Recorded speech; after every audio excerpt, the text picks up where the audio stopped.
제주에서 가장 높은 곳에 위치한 호텔은 어디일까요? 바로 한라산 자락 해발 520m 높이에 위치한 엠버퓨어힐 호텔 앤 리조트입니다. 이 호텔은 제가 3년 전에 이미 소개를 해드렸던 호텔인데요. 당시 갓 오픈한 따끈따끈한 신상 호텔이었어서 여기저기 공사 중인 곳도 많고 운영되지 않는 곳들도 많아서 조금 아쉬웠는데요. 이번에 3년이 지나 다시 방문을 해봤습니다. 과연 3년 전만큼 만족스러운 투숙이었을지 지금 보러 가보시죠. 엠버퓨어힐 호텔을 처음 오시는 분들은 내비게이션의 안내를 따라오다 보면 많이 당황하게 되실 텐데요.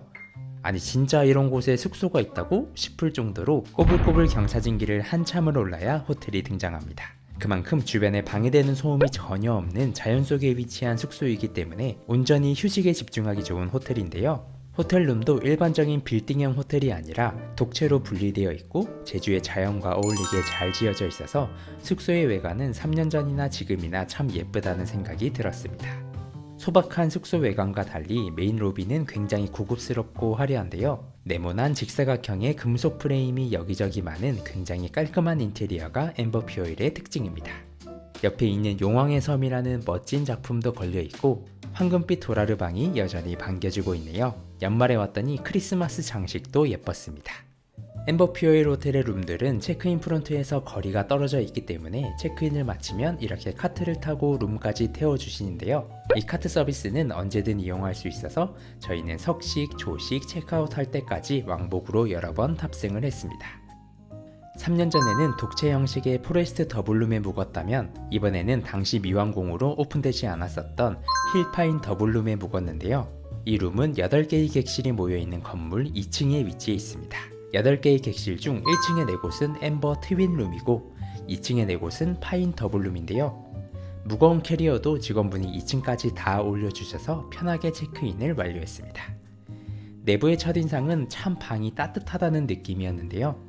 은은한 주황빛의 조명과 밝은 톤의 원목으로 벽이 만들어져 있고 가구에는 짙은 갈색이 많이 쓰여 있고요. 창밖으로는 초록빛 나무들이 많이 보여서 전체적으로 숲속 산장에 들어온 듯한 아늑한 느낌을 받을 수 있습니다. 그리고 로비에서 본 것처럼 긴 직사각형 프레임의 가구들이 많이 있고요. 이 벽난로는 3년 전에도 사용 준비 중이었는데 현재까지도 여전히 안전상의 이유로 사용은 할 수 없어서 아쉬웠네요. 화장실과 샤워실은 대리석으로 만들어져 정말 고급스럽고요. 그리고 대부분의 호텔은 히터로 실내 온도를 올리는데 엠버퓨어힐은 바닥 난방이 들어가서 정말 좋은데요. 화장실 바닥까지도 뜨끈뜨끈해서 너무 좋았습니다. 화장실에는 다이슨 드라이기와 베스밤이 비치되어 있고 어메니티는 3년 전과 마찬가지로 불가리 제품인데 향이 정말 고급스럽고 좋습니다. 그리고 여기 목욕 가운이 정말 도톰하고 푹신하고 고급스러운데 여전히 그 퀄리티를 유지하고 있고요. 샤워실 밖으로는 자쿠지가 있어서 밤에 온천욕을 즐기기 딱 좋습니다. 주변에 나무밖에 없어서 자연의 소리를 들으며 자쿠지를 즐기니 일본 온천 여행에 대한 갈망이 사라지더라고요. 네, 이렇게 소개하니 정말 만족스러웠을 것 같지만 사실 저는 3년 전에 포레스트 더블룸에 비해서는 다소 아쉬움도 느꼈는데요. 우선 객실 설명만 보면 포레스트 더블룸이 55제곱미터로 파인 더블룸의 61제곱미터보다 작은데요. 하지만 이 면적에는 2층으로 올라오는 공간도 포함되어 있어서 실제 호텔 룸으로서의 공간은 포레스트 더블룸이 조금 더 넓게 느껴졌고요. 스크린도 포레스트 더블룸은 벽에 딱 붙어서 화질이 안정적인데 반해 파인 더블룸은 스크린이 떠 있어서 화질이나 밝기 조절이 좀 쉽지 않았고요. 그리고 자쿠지 공간도 좁은 편이고 욕조도 따로 없었습니다. 이렇게 룸 자체의 만족도에서 차이가 느껴지는 것에 반해 두 룸의 가격 차이가 크지 않기 때문에 다시 간다면 저는 예전에 갔었던 포레스트 더블룸을 선택할 것 같네요. 이외에도 복층을 모두 사용하는 루나 패밀리 룸이 있고 푸른 잔디밭 앞에 펼쳐진 그린밸리 룸도 있는데요. 그린밸리 룸은 기존의 룸들과 다르게 굉장히 밝은 톤의 인테리어로 아이들과 함께 가족여행을 오신다면 이 룸도 좋을 것 같네요. 다음은 호텔 본관 3층에 위치한 더스톤 카페 앤 라운지로 가볼까요? 여기도 3년 전에는 아직 오픈하지 않았던 공간인데요. 다른 호텔의 라운지처럼 음료, 주류, 음식을 즐길 수 있는 공간입니다. 더스톤이라는 이름처럼 의자가 돌 모양으로 되어 있는 게 특이한데요. 해발 고도가 높아서 멀리 제주공항과 바다가 내려다 보이는 탁 트인 전망이 매력적입니다. 보통 이런 호텔 라운지 카페는 사악한 가격으로 유명하죠. 커피 한 잔에 15,000원은 기본인 곳인데 놀랍게도 이 카페는 음료 가격이 굉장히 착하더라고요. 일반적인 카페랑 비슷한 가격이었고요. 판매하는 베이커리 가격도 요즘 카페의 베이커리랑 비교했을 때 너무 착한 가격인 것 같습니다. 여기가 위치가 굉장히 외져서 카페나 식당을 찾아가기가 번거로운데 이 가격이라면 굳이 다른 카페를 찾아가지 않아도 괜찮을 것 같고요. 음료 맛도 상당히 괜찮았습니다. 더스톤 카페에 만족한 저희는 여기서 저녁 식사도 즐겼는데요. 샐러드, 파스타, 스테이크 등 양식 메뉴를 맛볼 수 있는데 저희는 2인 세트 메뉴를 주문해 보았는데요.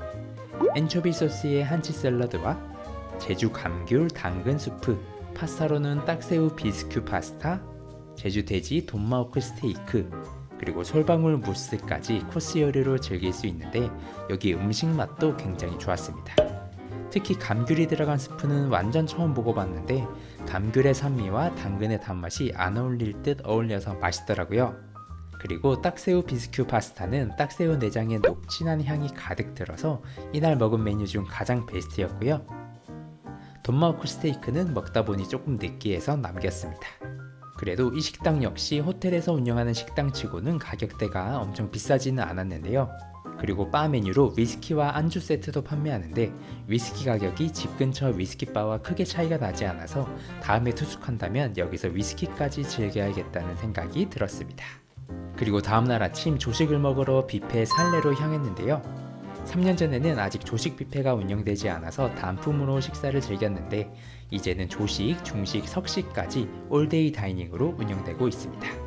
사실 전날에도 디너 뷔페를 먹으려고 했는데 연말이라 그런지 예약이 꽉 차고 대기까지 걸려있을 정도로 도민들에게 인기가 많은데요. 조식 뷔페의 가격은 성인 6만원, 어린이 33,000원으로 중문의 5성급 호텔들보다는 조금 저렴한 가격입니다. 디너 뷔페와 마찬가지로 조식 뷔페 역시 중식이 괜찮았는데요. 상하이에서 맛있게 먹었던 또우장과 유티아오가 있어서 반가웠고요. 전복죽은 진하게 맛있었고 해장국은 꽤나 얼큰해서 진짜 해장에 좋았고요. 딤섬으로는 하가우가 맛있었습니다. 쌀국수 코너도 빼먹을 수 없죠. 그리고 특이하게 인도식 치킨 커리도 메뉴로 있었고요. 전복구이, 잠봉 햄구이, 로스트 비프 등 조식으로는 잘 안 나오는 그릴 메뉴도 있었습니다. 그 외에 샐러드 메뉴들도 퀄리티가 좋았고 베이커리가 일단 꽤 풍성하더라고요. 최근에 방문했던 호텔 조식 뷔페 중에 베이커리는 가장 만족스러웠습니다. 3년 전에 디너 뷔페를 먹었을 때도 참 맛있게 먹었는데 조식 역시 만족도가 좋았어서 여기는 숙박은 안 하더라도 뷔페 방문으로 종종 오지 않을까 싶네요. 그리고 호텔 하면 부대 시설 이용을 빼놓을 수 없는데요.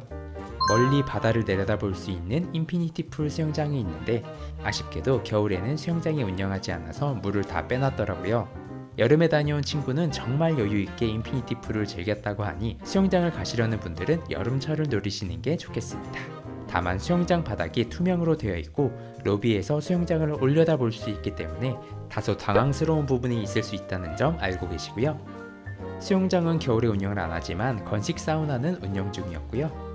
그리고 헬스장도 사계절 모두 운영은 하고 있는데 헬스장 크기가 제가 가봤던 모든 호텔 통틀어서 가장 작은 것 같습니다. 3-4명만 와도 꽉 차는 느낌이라 이 점은 좀 많이 아쉬웠네요. 네, 오늘은 제주의 한라산 자락에 위치한 호텔 엠버피오일에 대해 소개해 드렸습니다. 이곳의 장단점을 간결하게 정리해보자면 장점 1. 아무것도 안하고 푹 쉬기 좋다. 투숙객이 많지 않고 독채형으로 되어 있어서 조용하게 여유를 즐기기 좋고요. 장점 2. 식음업장의 퀄리티가 준수하다. 특히 더스톤 카페의 가성비는 매우 훌륭했고 뷔페는 비싸지만 음식 퀄리티는 좋았고요. 장점 3. 독채의 감성과 호텔의 편의성을 동시에 누릴 수 있다. 호텔의 여러 부가적인 서비스도 누리면서 독채 숙소의 아늑함을 느낄 수 있는 게 정말 매력적인 숙소입니다. 반대로 단점으로는 주변에 아무것도 없다. 조용한 곳에 위치한 만큼 주변에 정말 아무것도 없어서 맛집 탐방이나 관광지 탐방을 가려면 꽤 많은 거리를 운전해야 할 수 있고요. 그래서 여기저기 다양하게 다니면서 여행하는 분들에게는 추천드리기 힘든 숙소입니다.